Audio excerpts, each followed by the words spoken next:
আর টাঙ্কিটার কি এটা কি জানি গাছটা,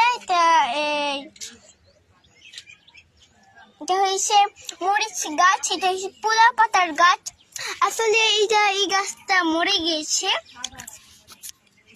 এই যে এই গাছ চলে মরে গিয়েছে। আম গাছ ছিল, এটা শুকনো একটা মরে গিয়েছে। আর এটা হয়েছে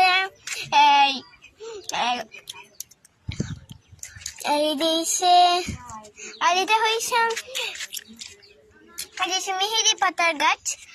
আর এটা হয়েছে একটা গোলাপ ফুটে সবসময়, কিন্তু এখন আজকে ফুটলো না। দেখুন কত সুন্দর সুন্দর আম রয়েছে। আমরা খেতে চান, আমরা খেতে পারবেন। এই যে দেখুন কত সুন্দর সুন্দর একটা আমরা হয়েছে। আপনারা যদি ধরতে পারেন, আপনারা আমাদের কাছে সাজেশন বুঝাতে পারবেন। আমরা